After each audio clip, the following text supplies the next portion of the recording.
లండన్లో ఉన్న ముఖ్యమంత్రి సంతోషపడాలని మీరు ఎఫ్ఐఆర్లు కడుతున్నారో తెలియట్లేదు. అధికార పక్షంతో అంటగాగిన పోలీసులు ఇప్పటికైనా కళ్ళు తెరవాలి.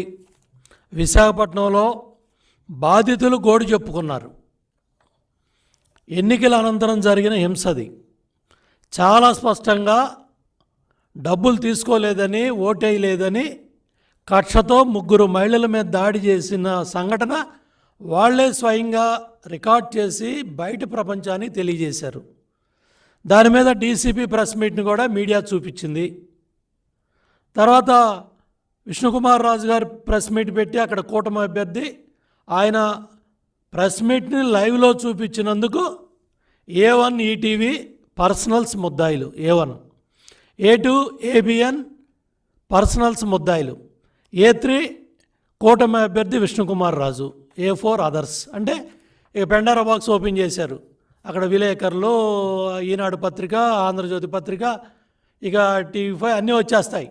అంటే ఎటుపోతూ ఉంది? మీరు మీడియా మీద దాడి చేస్తూ, మీడియా స్వేచ్ఛ మీద దాడి చేస్తూ బాధితులు గొంతు వినిపించకూడదా? అది నేరమా? అన్యాయాన్ని వివరిస్తే వర్గాల మధ్య శత్రుత్వం పెంచటమా? అంటే ఎటు తీసుకెళ్తా ఉన్నారు? ఏమవుతూ ఉంది? పోలీస్ వ్యవస్థను భ్రష్టు పట్టిస్తూ ఉన్నారు. టోటల్గా ఒకప్పుడు 5 సంవత్సరాలు చంద్రబాబు నాయుడు గారి పరిపాలనలో పోలీస్ వ్యవస్థకు ఏ విధంగా పేరు వచ్చింది, ఇవాళ మీరు ఏ స్థాయికి వెళ్ళిపోయారంటే మీడియా మీద పెట్టిన సెక్షన్లు కూడా చూస్తూ ఉంటే ఆశ్చర్యంగా ఉంది. సమన్స్ 91 CRPC కింద రమ్మని ఈరోజు సమన్స్ ఇచ్చారు. Crime number 186/2024 under section 153A, 188, 505 to 120B అంటే conspiracy, criminal conspiracy. 120B red with 34 IPC section 3132B red with. మళ్ళీ MCC model code of conduct ఈ రూల్స్కి అగైనెస్ట్ అని మళ్ళీ అదొక సెక్షన్ పెట్టారు. Section 125 RPA 151 registered at Kanchelapalem police station Visakhapatnam. Kanchelapalem police యొక్క ఖ్యాతి రాష్ట్రం దాటి దేశం అంతా కూడా వెళ్ళిపోతూ ఉంది.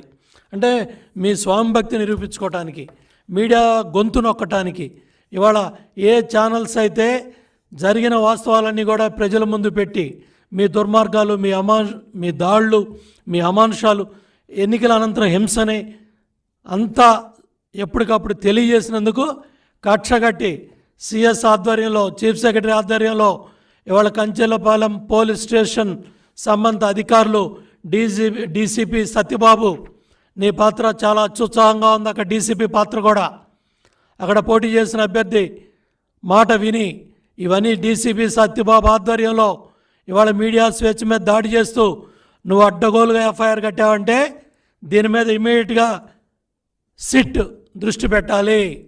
ఎలక్షన్ కమిషన్ స్పందించాలి. ఈరోజు ఎలక్షన్ కమిషన్ కూడా కలిసి దీని మీద కంప్లైంట్ కూడా ఇస్తాం.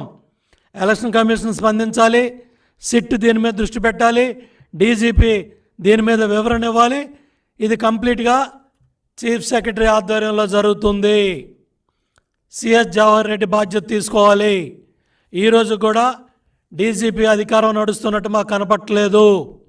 తాడేపల్లి కొంప ప్యాలెస్ నుంచి కానీ ఎక్కడైతే ఇక్కడి నుంచి రిలీవ్ అయిన అధికారులు ధనంజయ రెడ్డి, ముఖ్యమంత్రి సెక్రటరీ, అదేవిధంగా ఆంజనేయులు, ఇంటెలిజెన్స్, ఈ తీసేసిన తహసీల్దారులంతా కలిసి రఘురామరెడ్డి కావచ్చు, ఆంజనేయులు కావచ్చు, ధనంజయ రెడ్డి కావచ్చు, సజ్జల రామకృష్ణారెడ్డి కావచ్చు, వీళ్ళ డైరెక్షన్లోనే ఎన్నికల అనంతరం హింస జరిగిన 3 ప్రాంతాలు కూడా, అటు పల్నాడు కావచ్చు, నరసరావుపేట కావచ్చు, అదేవిధంగా తాడిపత్రి కావచ్చు, అదేవిధంగా మాచర్ల కావచ్చు, ఈ సంఘటనలన్నీ కూడా ఎన్నికల అనంతరం జరిగిన హింసకి కారణం. ఎక్కడైతే అధికారులు మార్పిడి జరిగిందో ఇది కావాలని చేసిన వైసీపీ నాయకుల కుట్ర, కుతంత్రం, దుర్మార్గాలు.